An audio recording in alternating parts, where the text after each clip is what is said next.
Stand by to launch FanStream Sports. 3, 2, 1. Let's start. Hello, sports fans. Welcome to FanStream Sports. Nothing but pure sports. This is the JP Show. JP, it is so good to hear you back on the air. Stand by. Now, here's JP. All righty, kids. Welcome into a Thursday edition of the JP Peterson Show. Thank you so much for jumping in here, whether it's by YouTube, fanstreamsports.com. If you're listening on the podcast later on, Facebook, X, whatever, we love you. Thank you so much. Please comment, like, and subscribe. The great IndyCarTim is with us. Ripped ACL and all. How are you, my friend? Doing well. I actually got a decent night's sleep last night with the muscle relaxers assistance. Attaboy. Makes one of us. Let's set up the show for you real quick because Ken Hagan's coming on right off the top, right off the rip. Hillsborough County Commissioner getting an update on the Rays deal here in Tampa. Also, Brian Bradley, Lightning Hall of Famer, is going to join us live from the morning skate. So that'll be fun as the Lightning hopefully pull out of this funk. They've lost 6 of 7.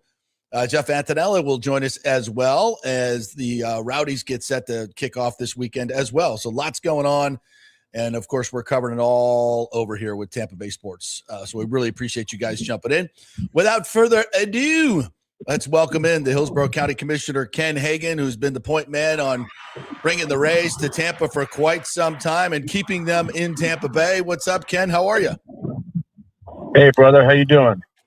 I'm good. You headed over to watch a little golf over at the TPC, 17th hole. Is that what's going on? I am. I'm about a couple miles from I-10. I'll be posted. Wow. I'll be posted up about an hour and a half, I think. So that's one of the great venues in sports, is it not? I tell you, I've probably been coming up here for about 12 years or so, and I come every Thursday and Friday. I love it. It's unbelievable. It's an incredible experience. It's a great vibe. We got our Valspar coming up. You'll be out there for that as well. So he's a sportsman. Ken Hagan is a sportsman, ladies and gentlemen. That's why we love him. All right, so let's dive in a little bit. It seems like the updates are that this is now in the hands of the county commissioners and the city commissioners. Been talking a little bit with Ken Babby as he's been doing his presentations that I think have gone very, very well. A lot of pointed questions, but those need to be asked. So now it's kind of up to you guys, Ken, and how are the negotiations going on? What can you tell us? Well, there's certainly a lot of momentum, which is encouraging. The public meetings have gone extremely well. Pleased to hear that a couple of my colleagues attended the meetings. I know a couple city council members also have attended the meetings. So that is very encouraging. I can tell you there's 2 separate tracks, if you will, that we are working on. One is on obviously the finance side and trying to come up with a framework, financial framework that will not only capacity-wise that we can accommodate, but also is somewhat politically palatable. But there's also on the structural side of the actual ballpark itself, and we have our owner's rep with the TSA, and we're working with the team to essentially try and value engineer this 2.3 number down, get it down a little bit, because since we're talking about using taxpayer dollars on to fund some of it, it's incumbent on us to do everything we can to ensure that we would be spending the dollars wisely and we get the best ROI we can. So we're working with them on both of those fronts, and they've given us a lot of information, but we're still waiting on some. Mm-hmm. I can tell you there was a 2-3 hour meeting yesterday with the city, county sports authority on really trying to work on the essential tenets of an MOU. And so a lot of work's being done. We still got a ways to go, to be honest, but a lot of progress, a lot of momentum, but frankly, not there yet, to be honest. Okay, that's interesting, because when we first heard the $2.3 billion, everybody was like, whoa, that's a lot, given what we were looking at in St. Pete at 1.3, both with a roof. I think this design is much more ambitious So is that kind of what we're talking here? Is like maybe we shouldn't be as ambitious? Is that kind of where we're going? This isn't the jump from 1.3 to 2.3 isn't necessarily just about maybe increases in construction costs and time. It's something more. They're planning something bigger and better. I think that's a fair characterization. A big part of that is the roof. Yeah. And this roof is, as you've seen, it's like a translucent product similar to what the Minnesota Vikings have up there, which I've been up there a couple of times and toured the facility. It's a magnificent product. It's not cheap, but I will say it's not simply a matter of they're looking for the most expensive product. There are certain limitations and challenges of the site height-wise with the proximity to the airport. Okay. And so that's what is somewhat influencing how the roof is produced and the size and different things. So I don't want to imply that they're just asking for a Bentley or anything like that. Right. I mean, it is certainly is a nicer product than what the Rays had looked at previously. However, there are some legitimate reasons why they're considering or pursuing this type of product because of the challenges associated with the location. So all that being said, we're working with our folks to see if we can get the number down in any way possible, just to help get a better deal for the team, for us, for the taxpayers, for everyone. Get it done.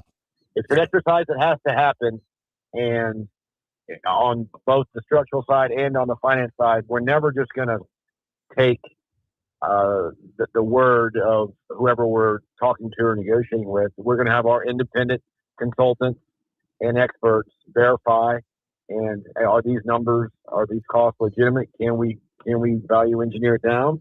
If we can, great. If we can't, so be it. But it's incumbent on us to, when we're talking about taxpayer dollars, that we're doing everything we can to ensure that we're protecting the taxpayer. No, absolutely. I definitely agree with that, because this deal has to be right for the community and the tax and the Rays for it to work. In fact, I was texting with Ken Babby this morning, and he said that exact same thing. It's got to be fair. We think it is fair, and but we're working on some things to get it over the finish line. So, let me ask you on the finance side, how are we doing there? I know we've talked about a rental car tax that might have to be used here, but is something that Tallahassee doesn't necessarily want to do. Update me on the different funding sources right now. Well, we were told that the rental car tax was DOA with the governor and with the current legislature. So that doesn't appear I know we've to be going anywhere. I truly feel that's unfortunate, because it's paid by tourists. It can generate a significant amount of revenue that, again, will not fall at the responsibility of our taxpayers. But there are other sources, like creating a hotel or motel tax. I've talked about that before. Yeah, that's similar. I was in Detroit this year for the Buccaneers game, and stayed at the Hilton right there, and you check out 6% hotel tax going for Ford Field. So it's a model utilized, again, paid by tourists. So things like that, perhaps we're really looking into if it requires the legislature's approval or not. I don't believe it does. I believe city council can do that for the hotel tax. We're really, so we're exploring any creative financial options and tools that we can use that would, again, minimize the cost to our taxpayers. And we've got some very, very sharp financial experts that are doing that. A lot of the data, the models that they use, we have to have the information from the Rays on what they're projecting. Much of that they provided. I can tell you we're still waiting on some additional information, more so on the development side and in phase 2, phase 3. Because ideally what we want to be able to reflect is up front, it's going to be an investment of X amount of money. However, over 10, 20, 30 years, when you look at the overall $8 to $10 billion private investment into it, it's going to generate X amount of tax dollars from sales taxes, to hotel taxes, property taxes, and being able to show that it's more than a prudent investment, that it generates a strong ROI. So that's what I believe that we'll get to. However, we're simply not there yet because we haven't been able to plug in certain numbers and verify certain numbers. And it's I'm not going to sugarcoat it. It's an arduous tax thing to do, and so it takes time. And again, I know it seems like everything in government moves much slower than the private sector, but it's incumbent on us, because whenever you're talking about taxpayer dollars, that we're doing everything that we can to ensure that that they're being utilized wisely. Ken, it's a very complicated process, as you just pointed out, with all of this. And here in North Texas, we've been through several stadium buildings over the past, 10, 15 years, really. Is there any indication this early on that this thing's maybe in jeopardy of not opening on time in 2029? I've always said 29 was extremely aggressive and ambitious. Yeah. And I don't want to use the word jeopardy, because I always thought that was frankly a long shot. It's been extremely encouraging and appreciated. I appreciate the sense of urgency that Ken Babby and Patrick Zalewski and the Rays ownership group has been moving, because it's a stark contrast to the previous regime. So I am so thankful and appreciative of, hey, they hit the ground running and want to see this happen and want to see it happen in 29. But there's just so many moving parts to it, multiple jurisdictions, multiple approvals that have to happen. And then when you're considering the HCC, and you're considering not just the money up front, but then you got to start talking about CapEx, future maintenance costs, different things like that. It's not just a one-time event, and then you have to really plan this out, and it's complicated. I mean, our attorneys have said that the ultimate document is probably 400, 500 pages. A MOU can be probably 10-page long document, but the final draft of the deal, it's again several hundred page document. So there's so many different issues that are involved. But again, I don't like to use the word jeopardy, because I think 29 was always aggressive, and we're making every attempt to get there. And I promised Ken and Patrick that, and we are doing that. Our staff met again yesterday afternoon, trying to continue to make progress. So we're going to do everything we can. I know, still based on conversations I've had in the past with the Braves CEO and others, it can be done, but we don't have the luxury of a whole lot of time in order to open 29. And when you talk about the overall numbers, okay, so value engineering, maybe getting that number down. Do you still see a framework here where the public money is enough to get this done? Will you have to ask the Rays to kick in a little bit more? They've consistently said, well, at minimum, we'll pay 50%, which obviously leaves the door open for more. And this is what these negotiations are about, right? This is part of it. Is there movement there? What do you think? The challenge that we face is that, unlike our previous models, that we were presenting a framework that was somewhat similar to our other models with the other teams, in that it was paid over time, pay as you go, or reimbursement basis. And we were able to show a significant public contribution over time as the growth occurred with the development around the ballpark. Right. This model completely different in that they are essentially asking for most of the money up front. And so it's been our goal to reach that 50-50 model that the team has asked for, and it said that it's needed and frankly required. I think we'll certainly get into the ballpark. Okay. I can tell you that we could go significantly above 50-50 if we had the luxury of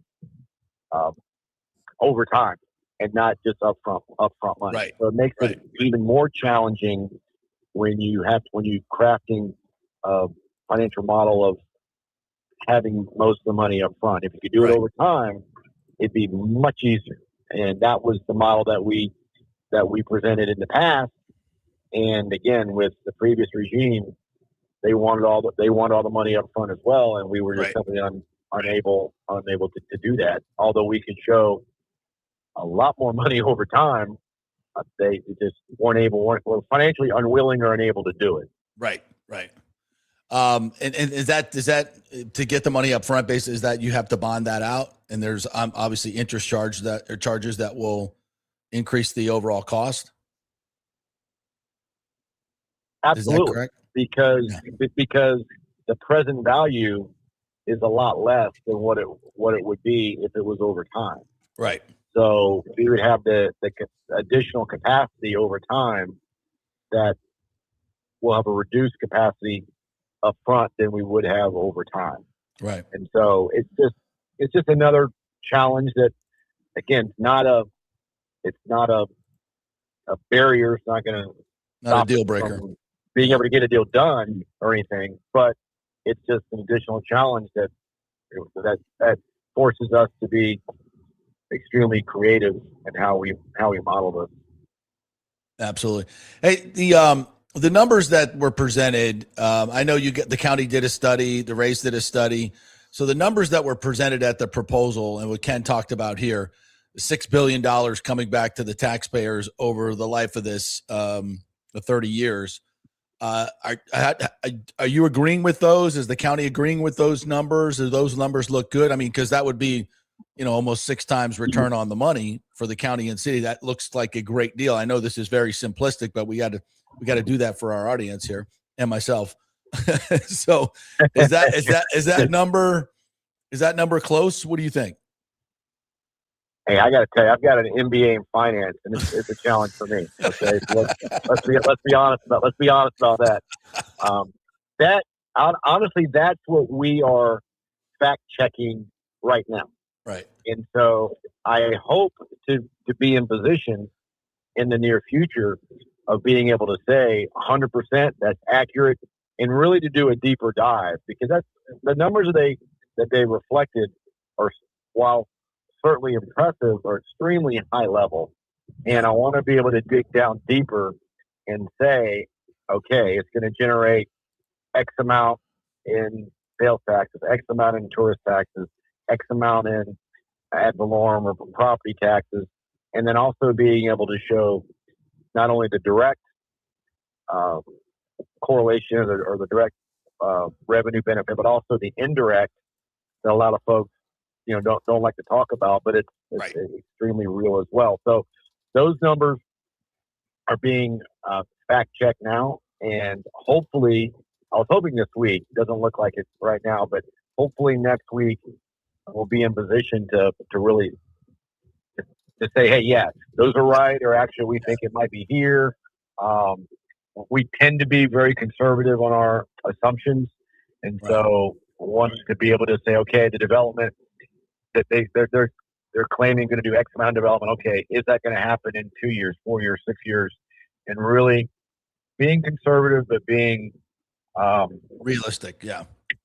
Realistic on when the development will occur, because when the development occurs is when it starts to generate the tax dollars. So it's a complex exercise, but it's one that our financial advisors are certainly equipped to handle, because they're experts. And this is what it comes down to, though, Ken, right? Because it's going to come down to city and county voting, these two commissions and councils voting.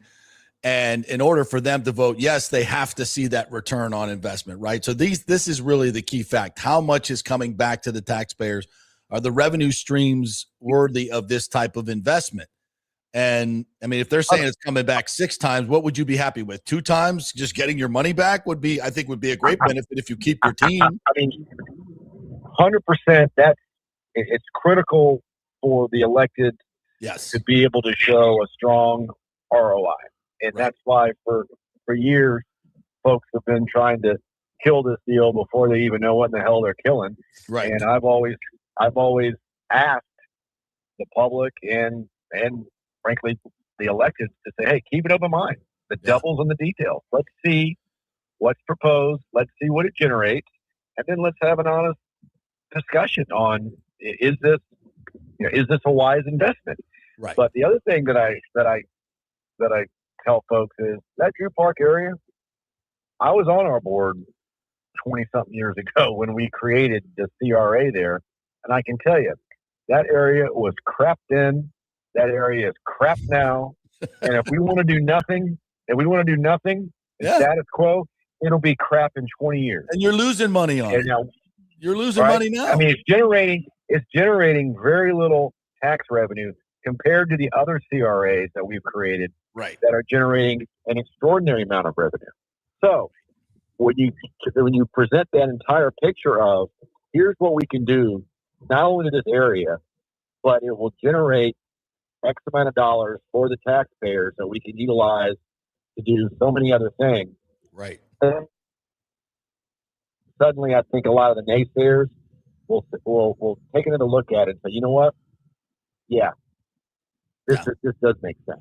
And so that's the argument and the presentation I'm hoping to be able to give in the near future. But like I said, we're waiting on our experts to come back and validate those numbers and really say, okay, this is what we think it'll do.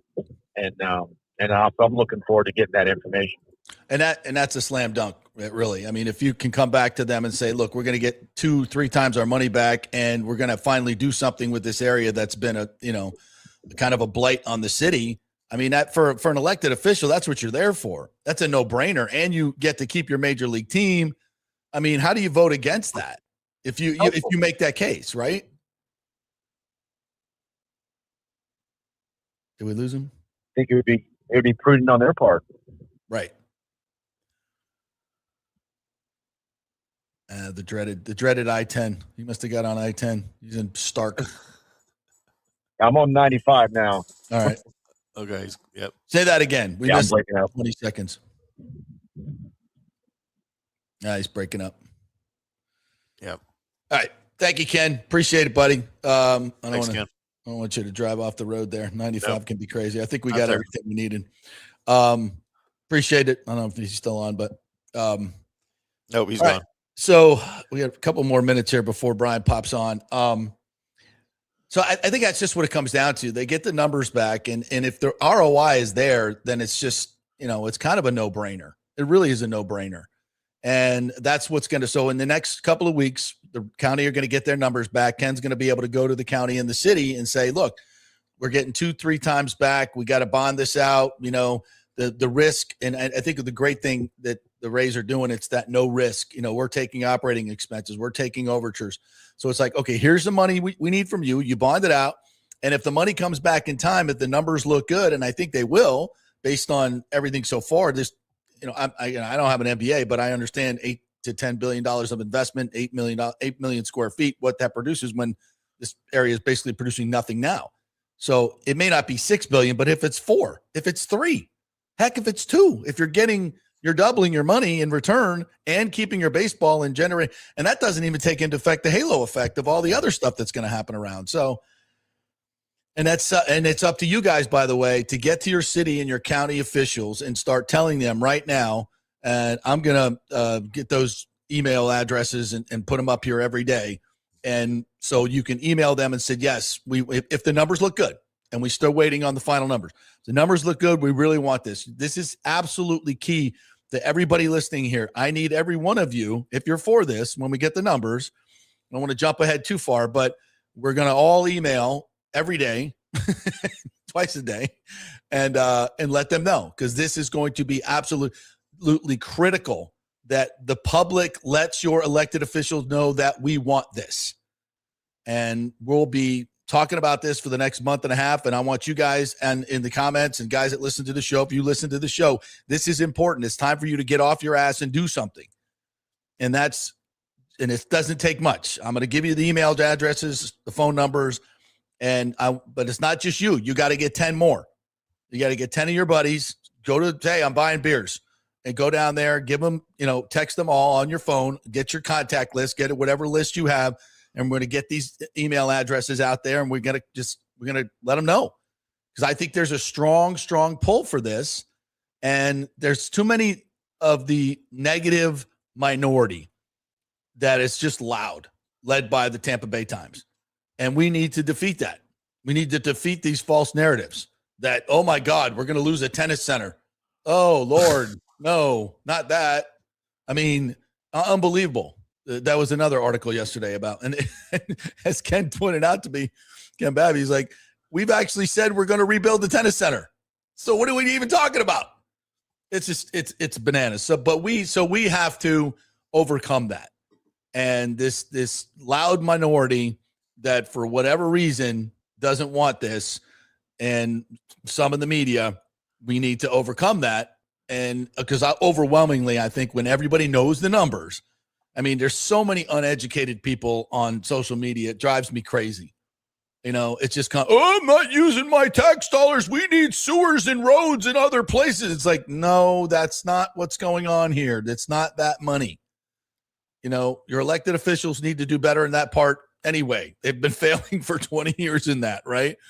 So without a baseball stadium. So let's separate it, educate, and then act. We have to act. We have to call our city and county folks and say, we want this. So we'll be doing that for the next few weeks. Yep. And get on it. So be prepared. All right. I see a lot of stuff in the comments on the Bucs. We're going to get to the Bucs. I promise you that, guys. Do not worry. There's a lot going on there.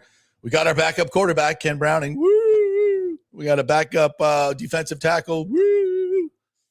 Depth, JP. You got to have depth in this. You do, but this is not what we were hoping for.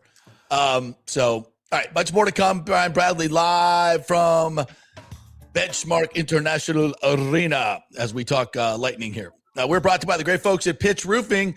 Don't forget to get your free estimate and then get in the running for 2 tickets to the Mark, the all-inclusive food and beverage premium seating area at the Lightning. And you'll get a behind-the-scenes tour of Lightning Vision as well. But the other thing you get is a professional estimate on your roof, when you're going to need a new one, when you need repairs, how much it's going to cost, and what the process is. They will educate you about how good roofs get done and last so you don't get screwed over. PitchRoofing.com. Back in 3.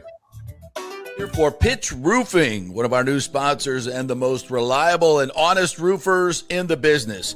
They love the Lightning, and Bolts fans be entered to win a pair of premium Mark Club seats with every free roofing estimate from Pitch Roofing. Seats include food and beverages, early access, premium entry, and a backstage tour of Lightning Vision with yours truly. Always get 2 to 3 estimates when replacing your roof, and be sure to include Pitch as one of those roofing companies. With a free estimate from Pitch, they're not trying to hard sell you. They educate you on your roof and the process. Even if you do not choose Pitch Roofing as your roofer, they want to leave you feeling informed, knowing the different materials and manufacturers, and understanding the process and warranties. Very, very important. Pitch is an Owens Corning preferred contract, Better Business Bureau accredited, and MySafe Florida Home approved. That's very important as well. Pitch prides themselves on full transparency and customer first level of service. They also offer financing options, including 0% plans, ensuring a stress-free experience. Call my friends at Pitch Roofing, 727-67-PITCH. That's 727-677-4824, or go to pitchroofing.com. Pitch Roofing, roofing done right. As the Rays enjoy being back in their Tropicana Field home this season that was ravaged by Hurricane Milton, Italiano Insurance wants to remind us all how important it is to be properly insured. 40% of you are underinsured. That can mean financial disaster. Let the experienced and friendly agents at Italiano shop your policies for the best price and the right coverage. Italiano saved me over $1,000 on our auto insurance last year, over $500 on our homeowners insurance. They can do the same for you. That's a grand slam. Might as well get a double play by adding flood insurance and business insurance to your portfolio. Costs less than you think, and trust me, you do not want to risk your home or personal wealth. That's a whiff. So step up to the plate and call 813-877-7799 and chat with our all-star agents at Italiano Insurance, or call our Boca Grande office at 941-964-0400. JP here for Riveters, the official sports bar and grill of the JP Peterson Show. We're located just south of Ray J and Steinbrenner Field, so it's a great pre- and post-game spot, and the happy hour is amazing. Monday through Friday, 3 to 7. Check out these specials. $3 Bud Light drafts, $4 domestic bottles, $5 wells, $6 premium wells, $6 cocktails like margaritas. That's unheard of. And the Riveters food is freshly made daily. No freezers.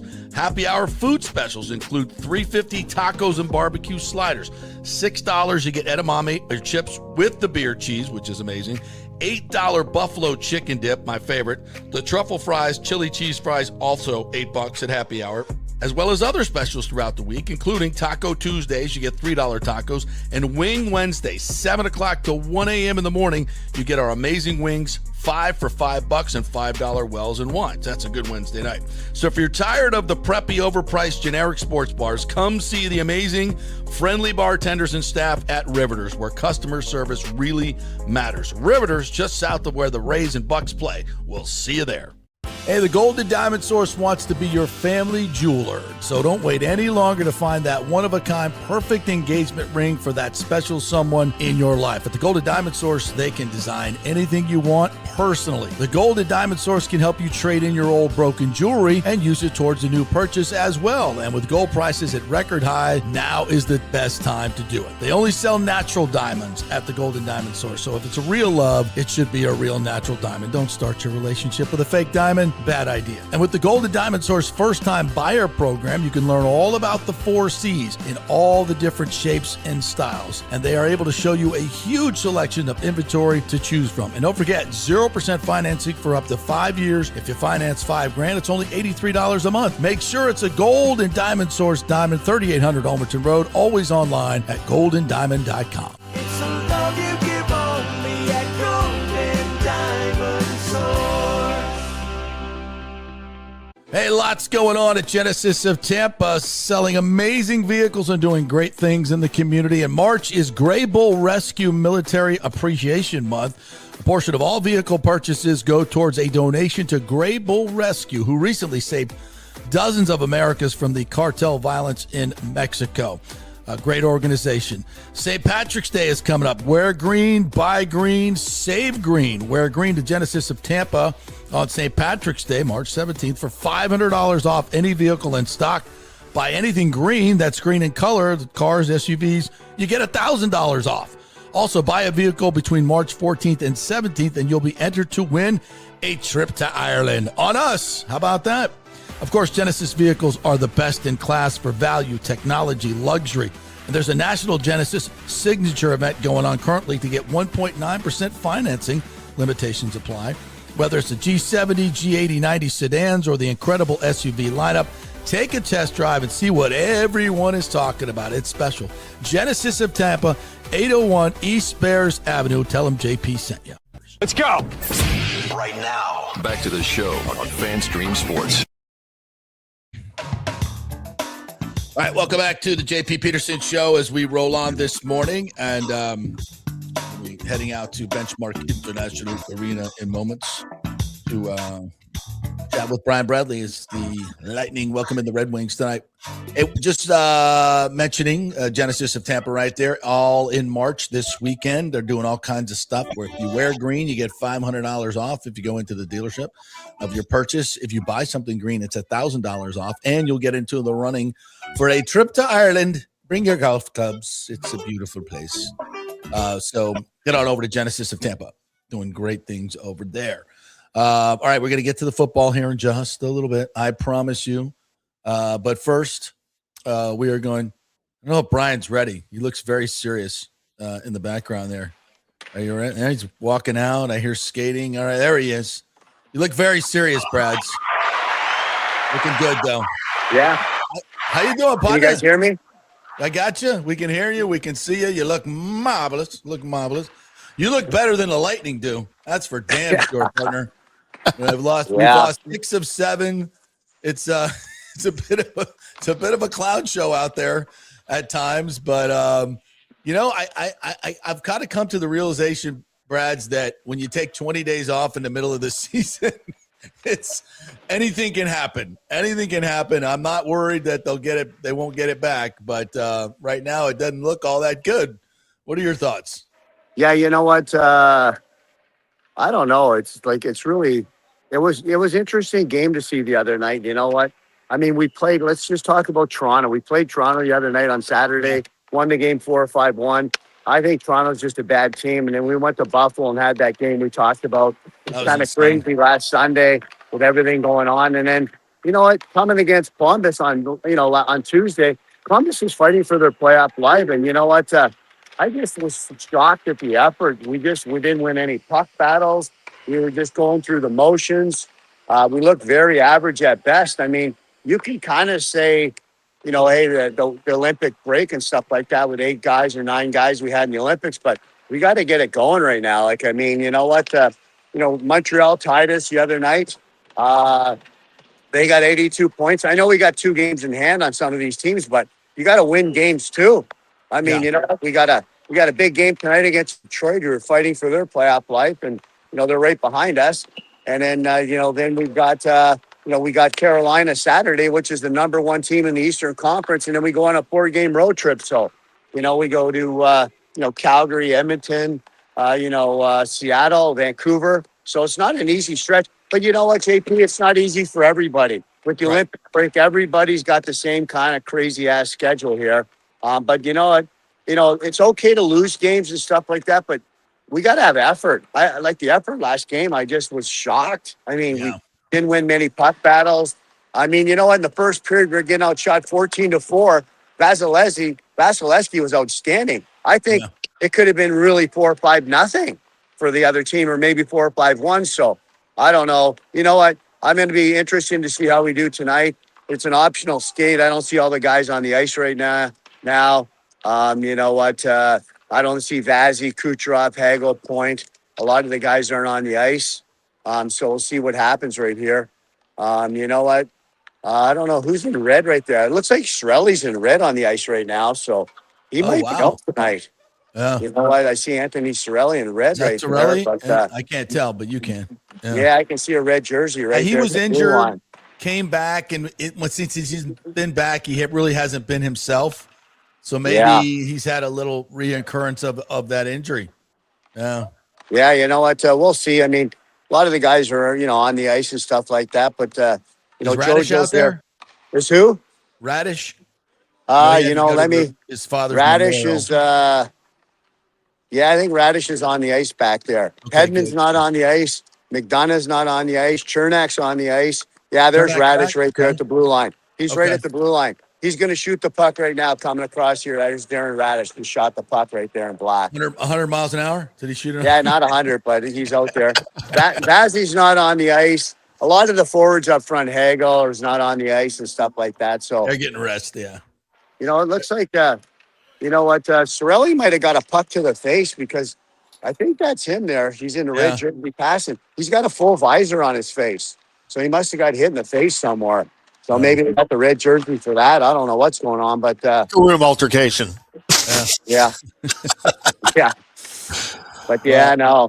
Like I said, we got to be better, at the end of the day. There's Corey Perry down at the other end. I like picking up Corey Perry. He's a 4-year-old guy, veteran guy, been around the league a long time. I mean, you got to show a lot of respect for Corey Perry. I mean, you know what? I mean, I don't know if you guys know. I mean, I was talking to the trainer. True story.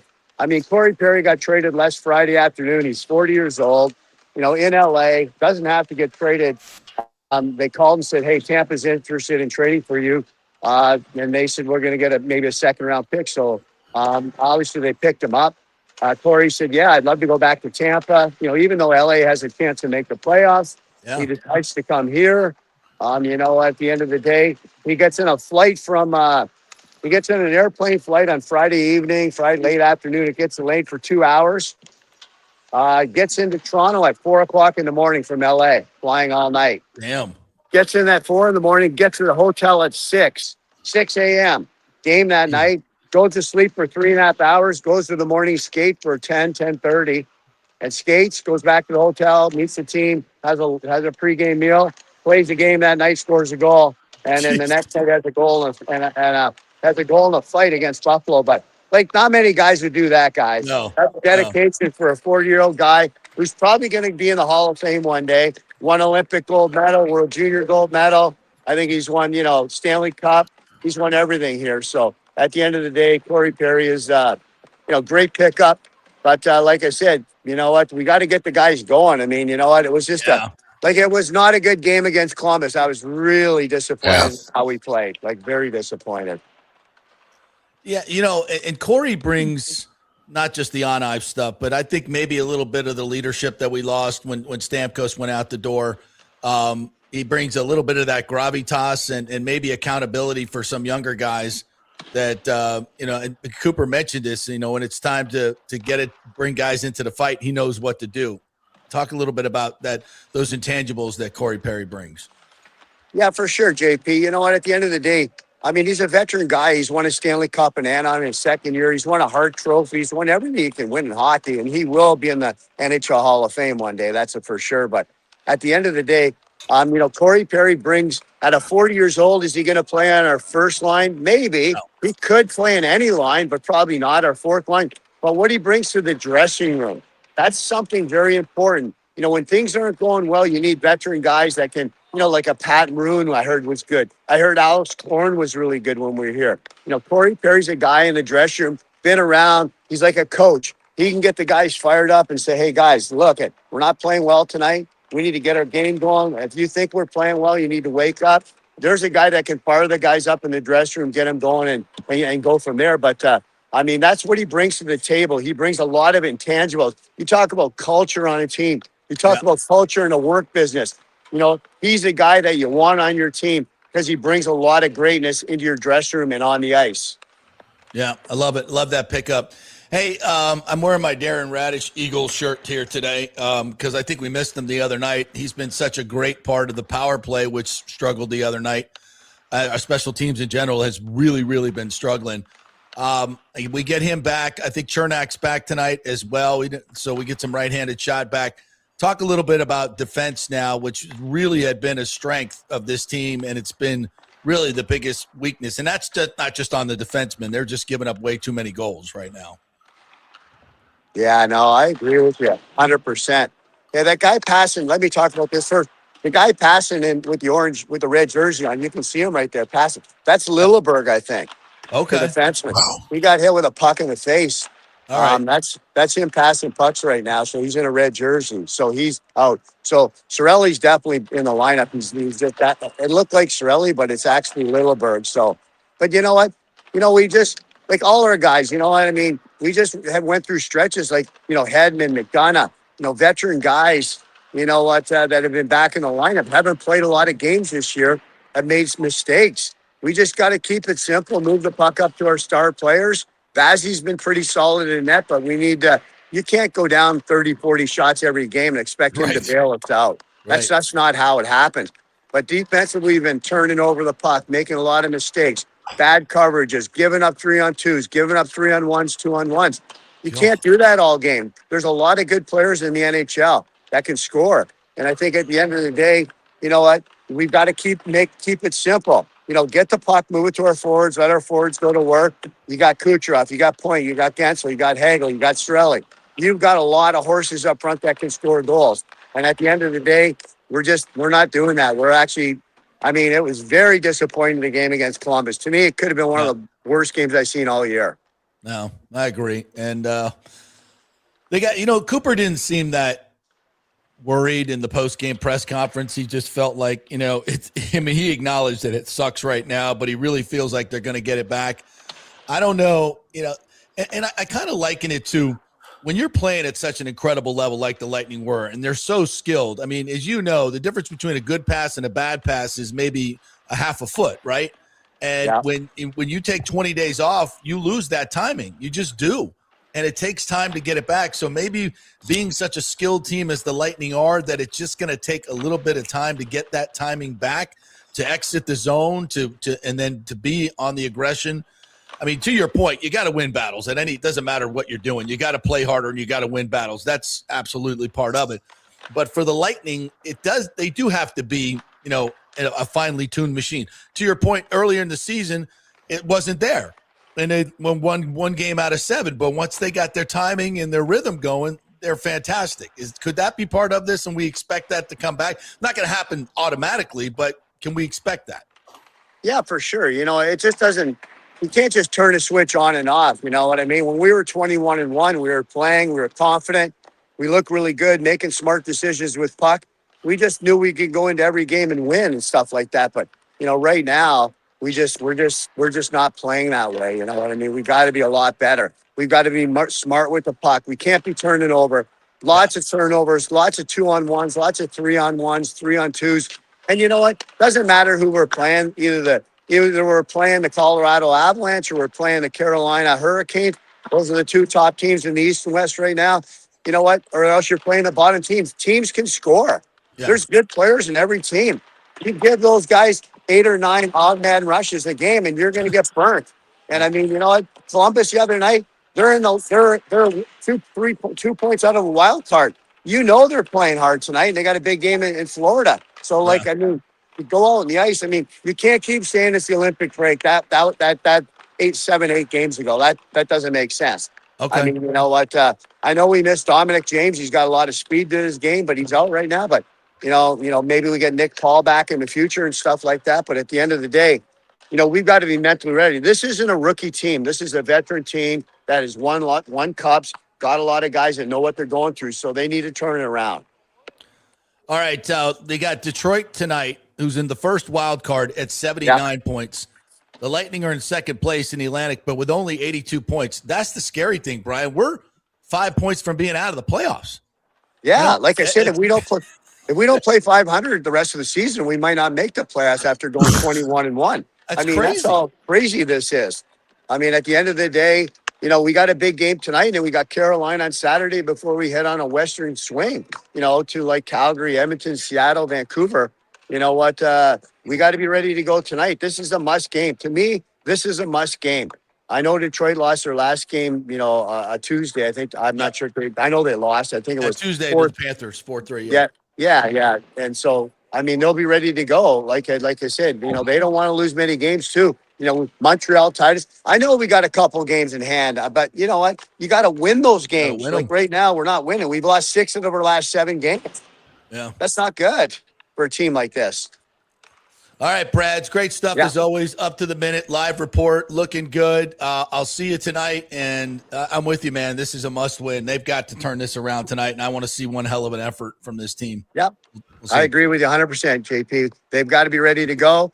Let's get the engines going tonight, and then turn it around. We got to stop it now tonight. All right, brother. Let's start.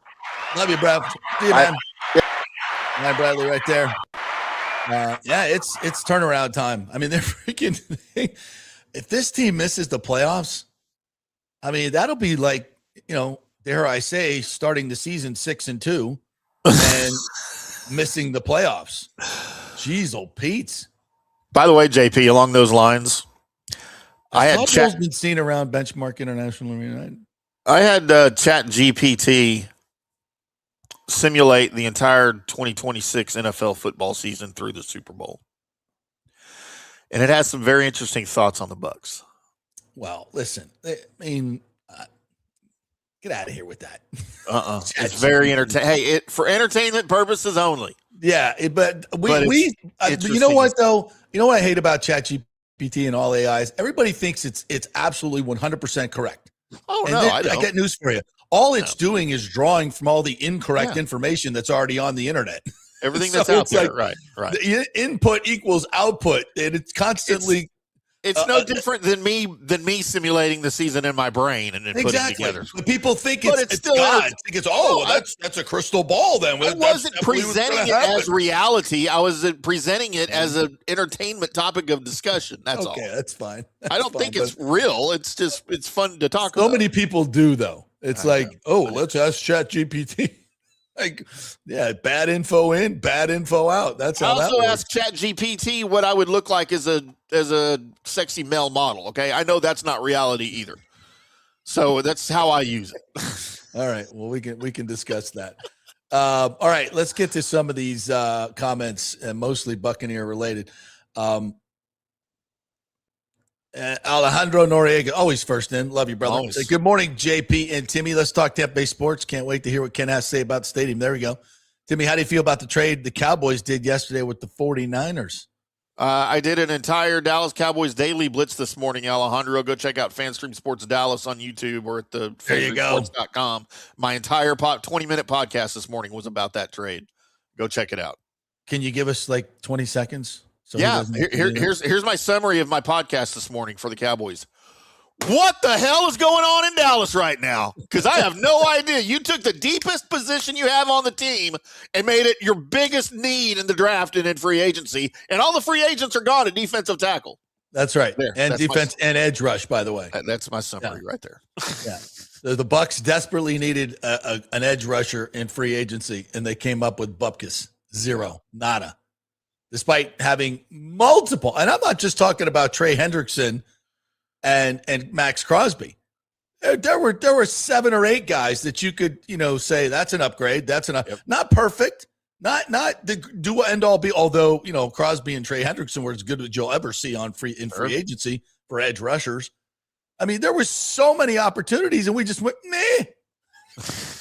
We got David Walker, bro, coming back.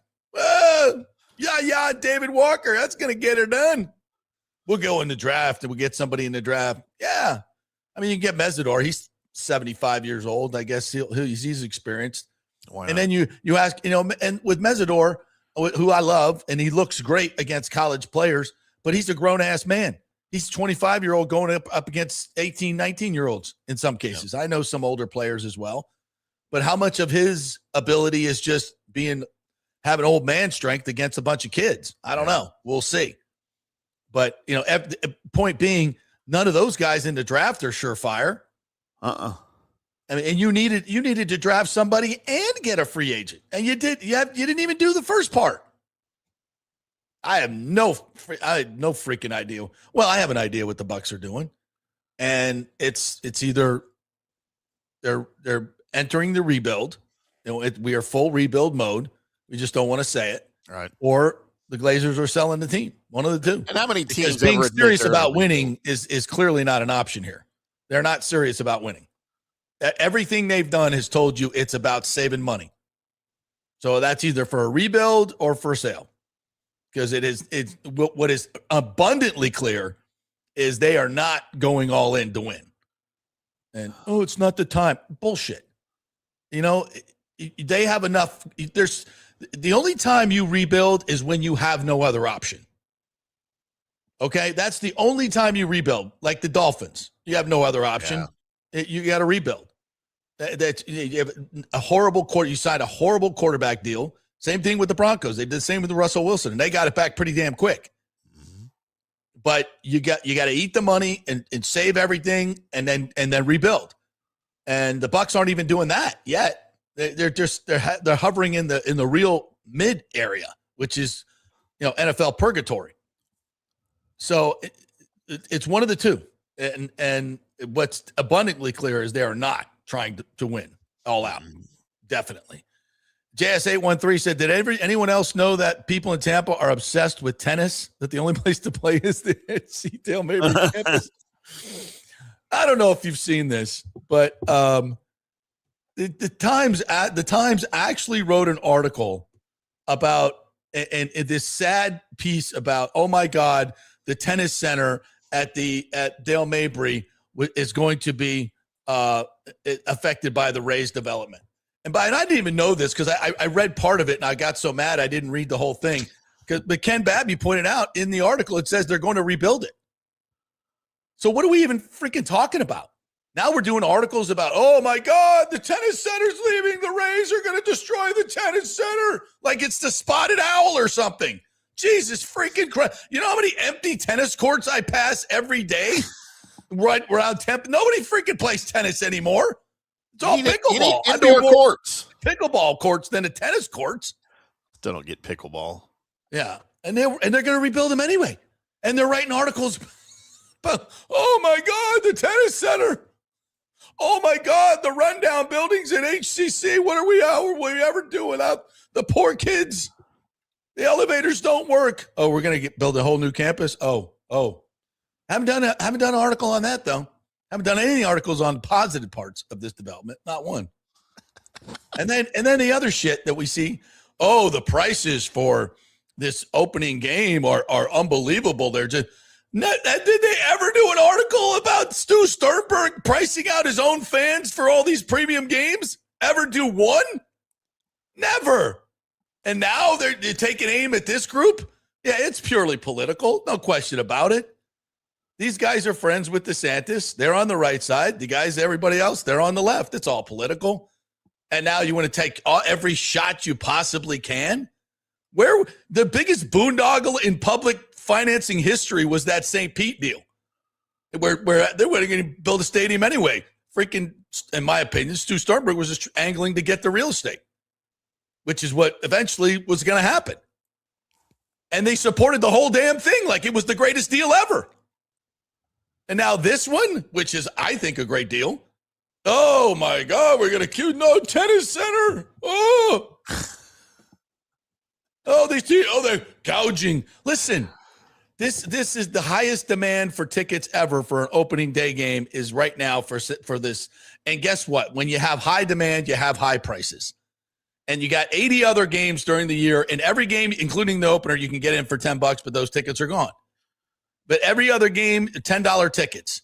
The Rays did that every once in a while. Then they realized, oh, gosh, everybody's taking advantage of this. We got to get rid of this so we can soak the outside fans for more money. It's ridiculous. What the Times is doing right now to this news ownership group is just absolute horrible hypocrisy. And it's politically motivated, in my opinion. And it's trash. It's complete trash. And Romano should be ashamed. Absolutely. And everybody sees it, by the way, John. Everybody sees it. I mean, good God. Unbelievable. Anyway, moving on. JS813 says, I hate to be a Debbie Downer, but I'm pessimistic about the Bucs for the next few years. You're not being Debbie Downer, bro. You just have open eyes. Seems like the Glazers are checked out and the team has a very mediocre feeling. Yeah. What are they doing that makes you go, oh, I'm excited? This is free agency, man. This is the time you fill holes in your team. And it's Anzalone, good player, but he's in he's on the back nine, man. He's probably on 16. He's coming in. Yeah. Just past the drink cart. It's, this year probably be a good season for him. But I mean, when you could have got a much younger, better player, more money. Yeah. Longer term. Yeah. Not much, but yeah. And Devin Lloyd, come on now. I like the, Ken Browning moved the backup quarterback. That's a good move. He played really well for Cincinnati. 71% completion percentage. That's an upgrade over Teddy Bridgewater. I like that, but that's not moving the needle. That's backup quarterback, ladies and gentlemen. Yeah. And we signed the tackle from Ashawn Robinson from the Panthers. Somebody had a great thought in here about him, so we'll get to that. But yeah, I mean, there's nothing exciting about what the Bucs are doing, and they had an opportunity to do stuff. They had $50 million in money that they could have restructured contracts. They didn't even bother restructuring the contracts because they got to write big checks for that. They're just not interested. They're not. This is why Mike left. This is why Mike went across the freaking country for less money, because he sees exactly what you guys are seeing. And I hate saying it. I love the Bucs. I love the people over there. They're fantastic, but this is their choice. We're just pointing it out. They know it.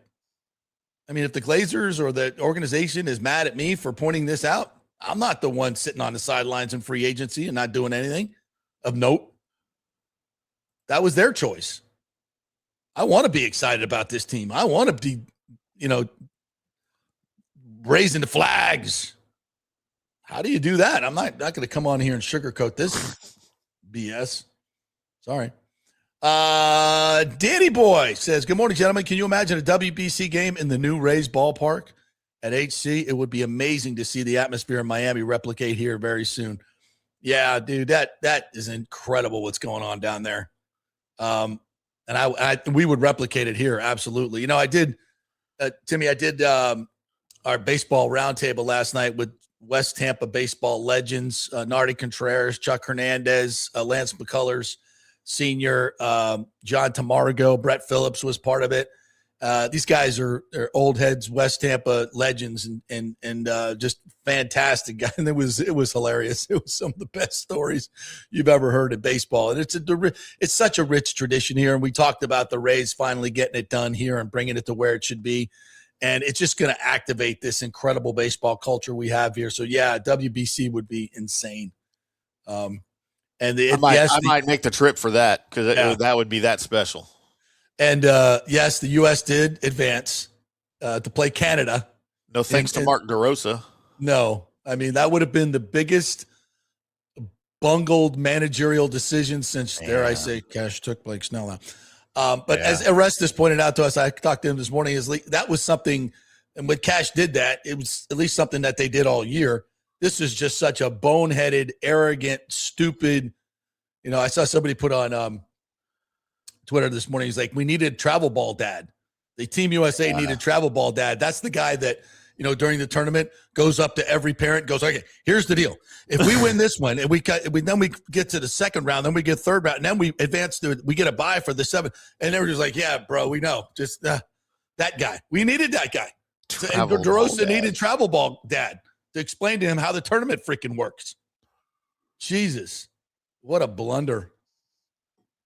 Sergio says, or actually Nathan says to Sergio, Bucks signed Robinson because they did not re-sign Logan Hall. Robinson is 31. Hall is 26. Texans offered Hall a 3-year deal and he took it. Robinson is not an upgrade. That's true.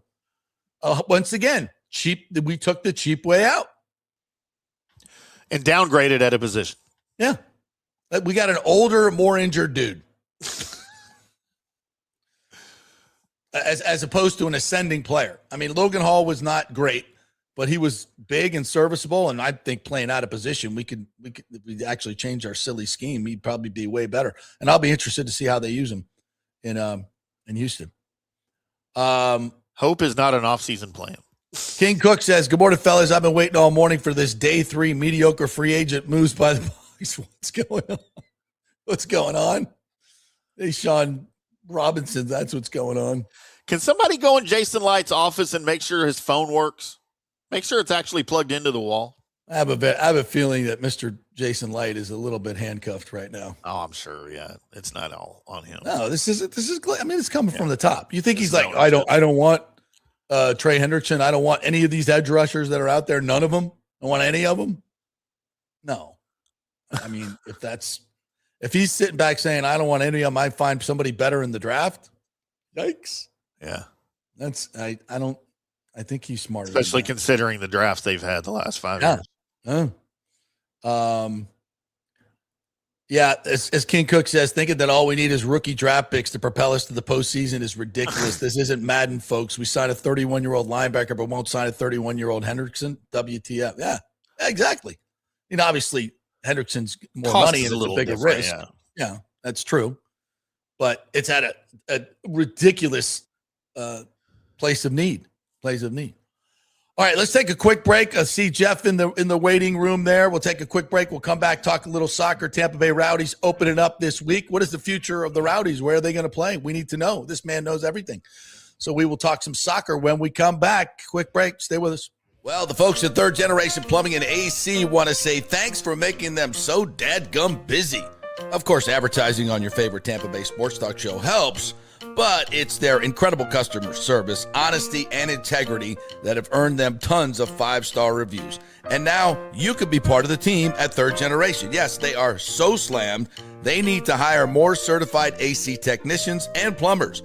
It's a great family business to work for. My buddy John Rodriguez runs an old school family business since 1995. They pay well, give you all the holidays off, and they offer great benefits. No cold corporate atmosphere here. You're part of the family.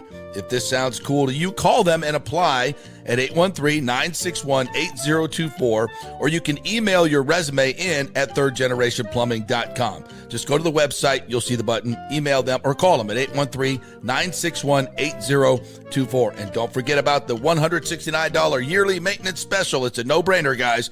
thirdgenerationplumbing.com, and they also do AC. Ciao, Paolo Tini here, owner of Caffè Paradiso, voted number 3 People's Choice Award on Open Table. I want to thank all our loyal family of customers that have been enjoying our great traditional Italian dishes we make from scratch every day. It's a great family story we're proud of. Our family moved from Rimini, Italy in 1984. My dad, Caesar, started Donatello, and that's where I got the start in the restaurant business. I started Caffè Paradiso on South McDill in 1995, and we've been there ever since. From our traditional ossobuco, a veal slow roast for 4 hours, to our daily fresh catch, the Gruppo Paradiso, with a piccata sauce and lobster claw meat, homemade pasta like lasagna, farfalle salchicha, which is a bow tie pasta homemade with fresh sausage. Hold on a minute, JP's favorite. I love it. So come and have a glass of wine with me on South McDill. Get a reservation on Open Table and see all our 5-star reviews. Ciao, see you soon at Paradiso. Welcome to Kingmakers, home of the JP Peterson Show studio and Tampa's premier business networking and social club for members only. By day, it's an exclusive, vibrant co-working space with a stylish conference room, focus rooms, a full production studio, and an in-house marketing team. And by night, Kingmakers transforms into a sports-centric social hub with a full sports bar, golf simulator, and exclusive events. For young entrepreneurs and seasoned professionals, it's the perfect place to work hard, play hard, and make big moves in Midtown Tampa. Close the deal, celebrate the win. Only at Kingmakers. Become a member today at kingmakerstampa.com. Your business, your club. Sports fans, it's time to gear up. Head to fanstreamsports.com and check out our brand new merchandise store. We're talking bold t-shirts, 3/4 zips, hoodies, hats, mugs, and more. Everything you need to rep your favorite shows and your favorite crew. Whether you're rolling with the JP Peterson Show in Tampa Bay, From the Rough in Dallas, the Tim May Show featuring Clay Hall, or the Jeff Thitoff Show in Ohio, or any of our FanStream Sports original programming, we've got the perfect look for game day and every day. So don't wait. fanstreamsports.com. Click merch and grab your gear now. Wear the stream, live the stream, fanstreamsports.com. Hey, JP here for my concierge medical professional, Chris Lugo, PA. You've heard him on the show for a couple of years where he shares invaluable medical, nutritional, and supplement advice. With Chris, it's like having a medical provider as your best friend. What I love about this concierge service is the convenience and support he offers. I can text or call him 24/7 with any questions or concerns, and he'll promptly call in a prescription if needed. No office visits or copays required. It gives me peace of mind knowing I have someone genuinely invested in my health, not just focused on insurance profits. And the best part, the Bay Area Modern Medical Center's personal concierge service is more affordable than you might think.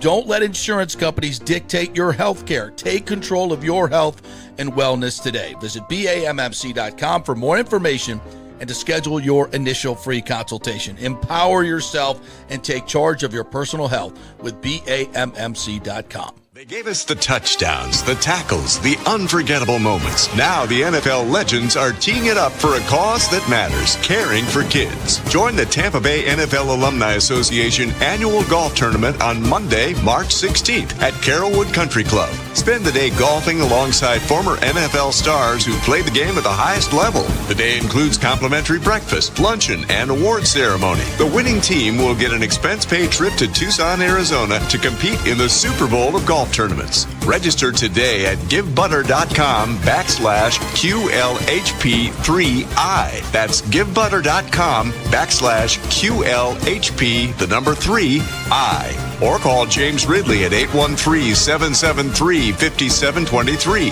813-773-5723. Sponsor limited. Register today. Monday, March 16th at Carrollwood Country Club. Play golf, meet legends, impact local kids. Sponsorship still available. Let's go. Right now, back to the show on FanStream Sports. All right, welcome back to the JP Peterson Show, brought to you by the great folks at Riveters. Riveters is the place to watch all your sports action. WBC, Lightning tonight. You can watch both right there at Riveters. They have the nice indoor-outdoor deal going, fresh food, incredible happy hour.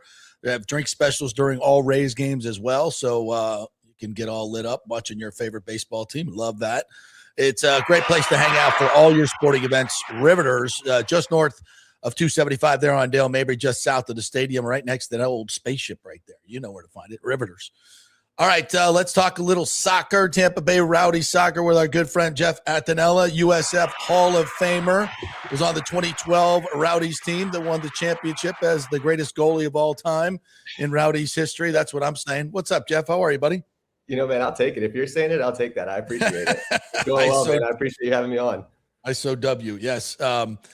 All right, it's time to talk a little bit about soccer and the future of the Rowdies. But before we get to the future, let's talk about the present. Catch us up on what's going on. We got the opener coming up this weekend.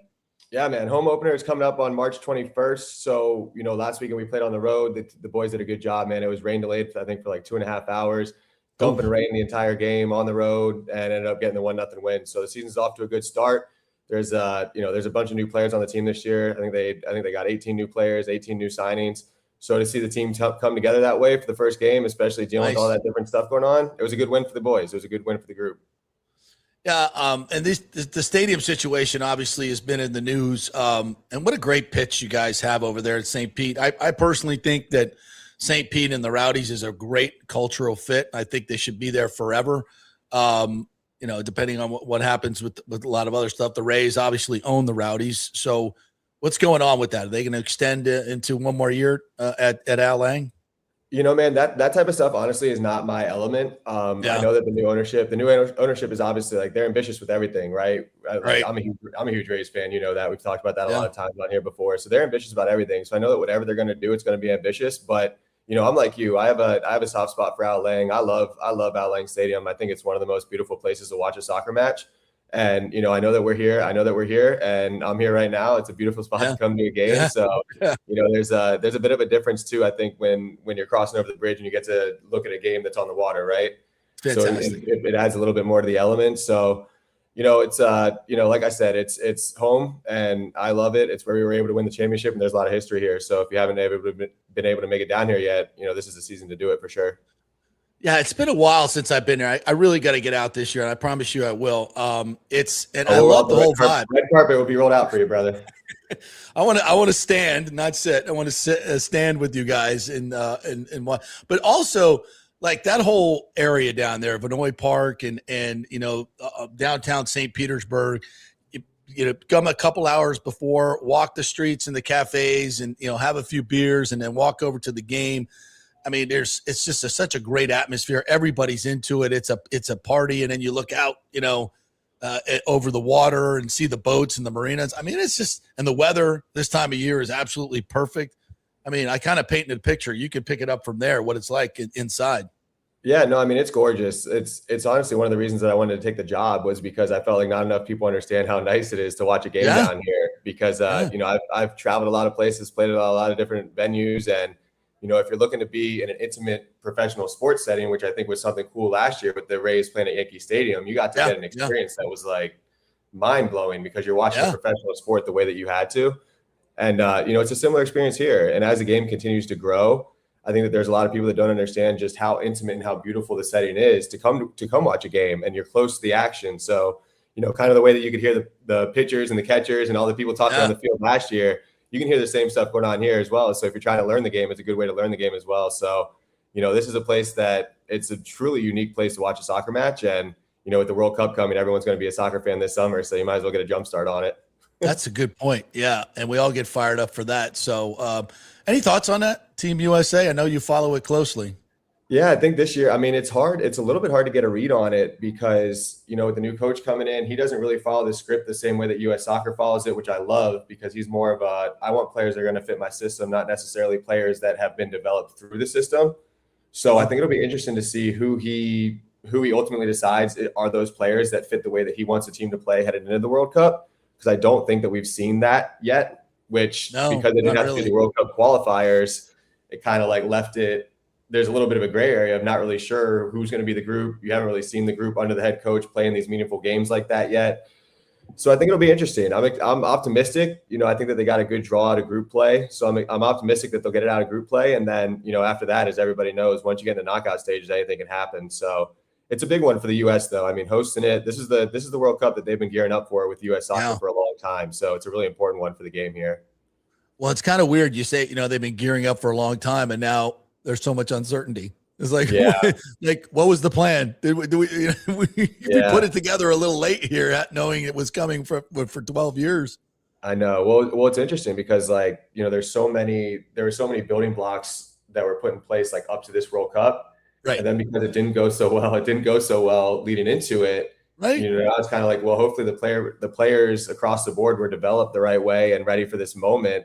And, hopefully the experience of last World Cup is going to give some of these veteran guys a little bit more legs to stand on for this one.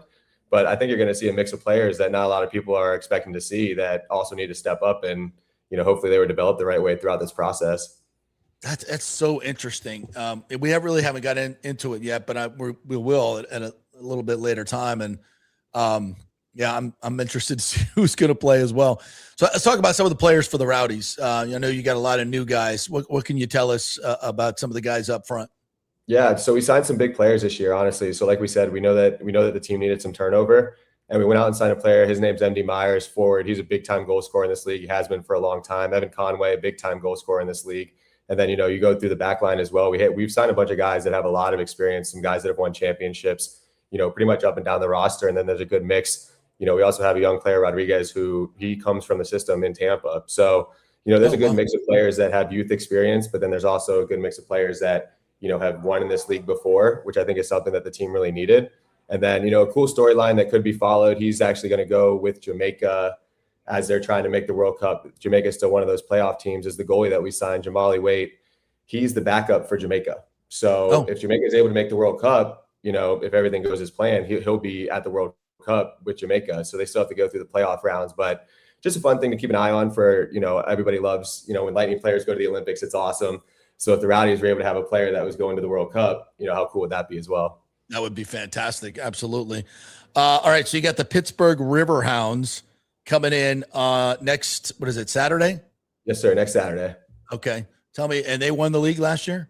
Yeah, so it's a good test, right? So this is a game. I'm doing the color analyst work as well this year, so I'll be in the booth calling the games for the Rowdies. So this is a game I'm excited about because it's the measuring stick, right? It's the team that was pieced together, 18 new players. I really like the coach. I like his attitude. I like the mentality for the Rowdies. And then you got the last year's champions coming in for their first home game. So it's the immediate, all right, let's see how good this team is. I think the Rowdies are going to be very good this year. And I'm not just saying that because I work for the club. I'm saying that as an observer of soccer. The guys you signed, yeah.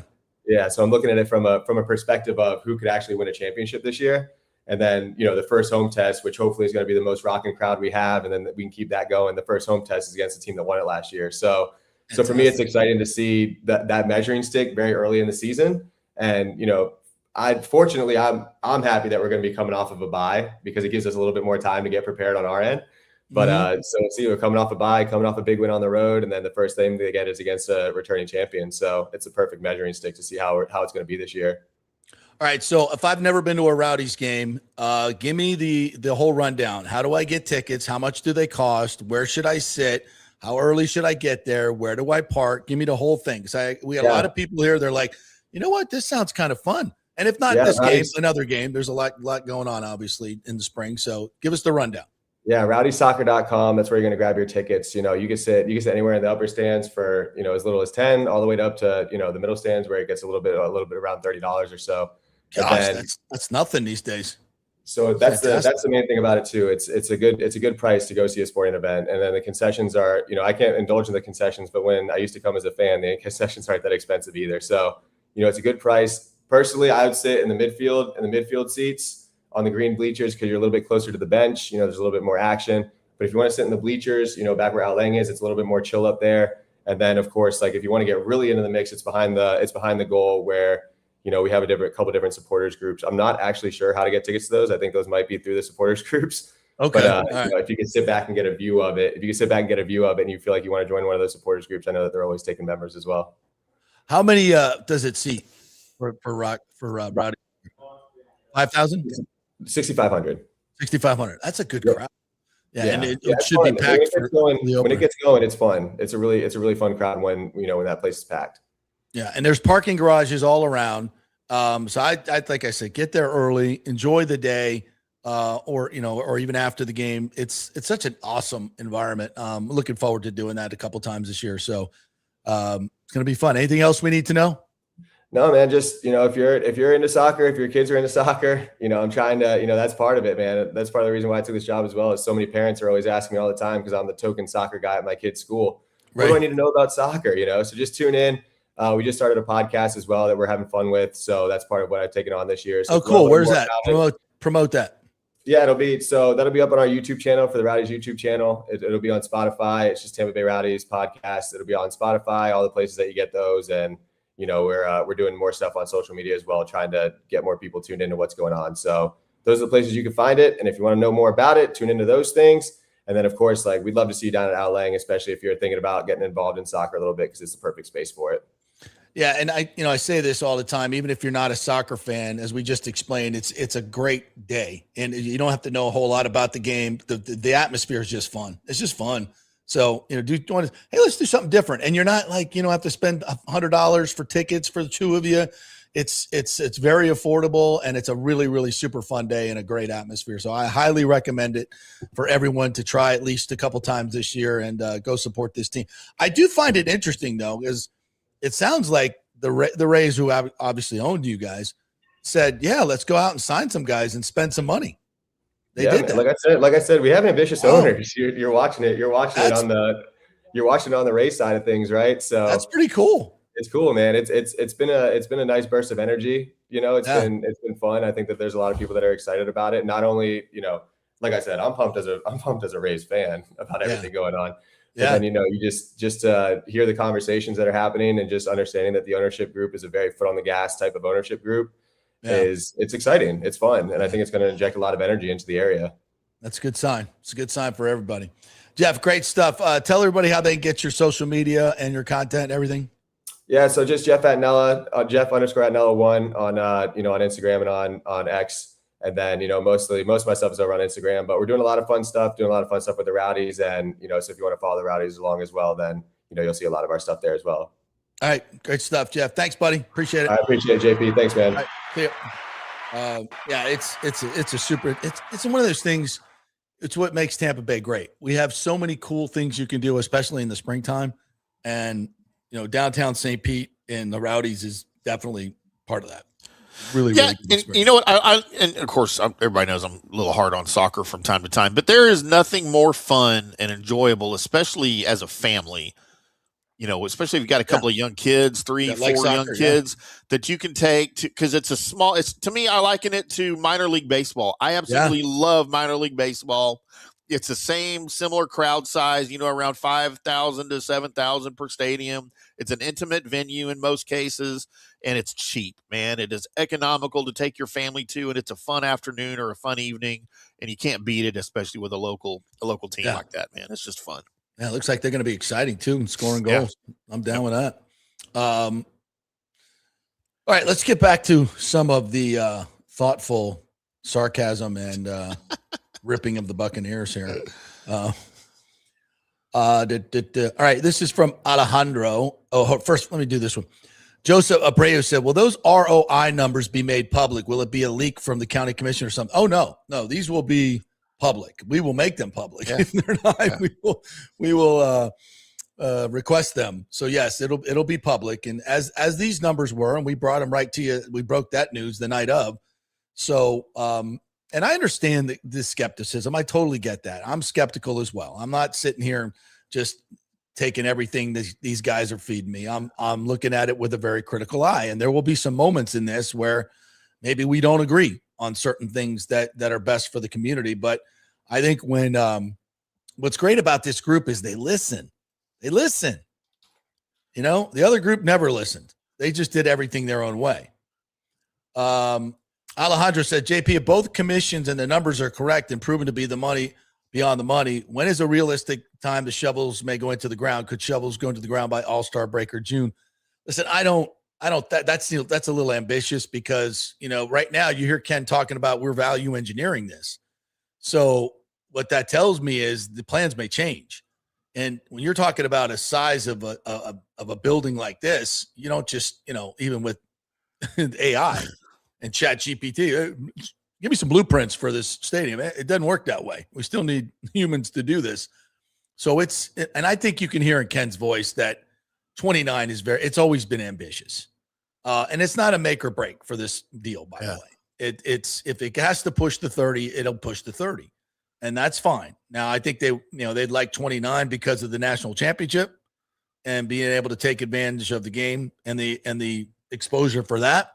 If you can get much of your, a lot of your village done, bars and restaurants, hotel, you want that for the national championship game because that's a huge, huge payday. So it's ambitious, but it's not a make or break deal. If the Rays need to stay one more year in Tropicana Field, they can extend the lease. It's not that big a deal. That's not going to be a problem. So I don't think it's make or break, but I think it's very, very important. And for the numbers for these guys, they need to have it done. So I don't want to fall back on, okay, well, the 30s. But, to Ken's point, you can only do so much. It takes time to do these studies. It takes time for government to work. Government works at a snail's pace. In private sector, you need to get shit done. People stay late and work hard and get it done. I'm not saying the guys, the government people aren't doing that because they're being pushed, but it's not the usual method of operation at all. It's snail's pace, taking vacation. It just is. It's just the way government works. So, and Ken knows that, and he's trying to be realistic.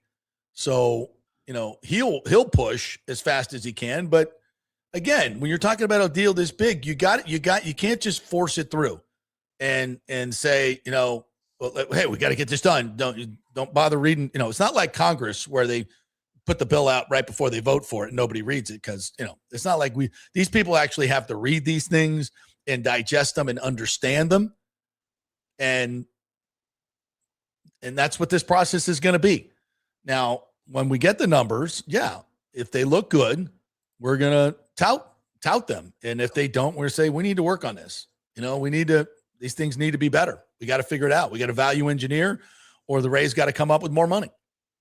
But again, this is what this negotiation is all about. The bottom line is when you have a group like this group that is willing to work with the city and the county on these things and is not just totally with a handout like the old group, you get things done. That's why we're to the point where we are right now, because these guys are trustworthy. They have the community's best interest in mind. I mean, even with the Rowdies, look at that. Look at that. They didn't have to go out and spend money on these strikers and get them from other teams. I don't know how much the money is. It's probably not huge, but the fact that they did is a good sign. They want to win. So that's cool. Everything I've seen from these guys is a positive. So, and it compared to the last group, geez, oh Pete. King Cook says, go ahead. I was going to say it's heads and tails above what we've been dealing with before. People always complain about road repairs, but the roads never get repaired. Potholes and sinkholes in every town and city, no matter where you are. Yeah, remember this, folks. If we don't do this deal, you think it's not like, oh, well, we saved $1.5 billion. Now we can put it toward. No, it's $1.5 billion that you're going to, or $1.15 billion, not $1.5 billion. The $1.15 billion, if that's what the number ends up being, that's an investment. You fix potholes and that other stuff, you don't get any money back. That's not an investment. That's an expense. No. And to Ken's point, these other investments that they've done in Water Street, where they invested $100 million and have made $1.2 billion back because of all the investment that, simplistically saying, city and county put in $100 million for Jeff Bennick's Water Street for infrastructure and a lot of stuff. We gave $100 million to a billionaire. And you know what we got back? $1.2 billion in taxes just so far. That's just after 10 years. And for the life of 30 years, that's going to be one of the greatest investments we've done. So when you just eventually, when you say right off the top, oh, we can't give money to these private entities, they can, sometimes it's a good deal for the city and the county. And if the numbers come back and they're even close to what these original numbers are, where you put in 1.15 and you get back in property taxes and other taxes and add-ons to hotel tax or add-ons to the bills, the restaurant and hotels and all these things that are in the actual development district, which is what is really funding the Battery in Atlanta. And that's another thing. We can look to a real-time, very comparable situation in Atlanta and say these numbers aren't pie in the sky. A lot of times all these are just projections and it's never been done before. This has now been done in Texas, in all these ballparks now are being built by this same model, and it works. So we can really look at these numbers. These commissioners can look at these numbers and say, okay, this looks good.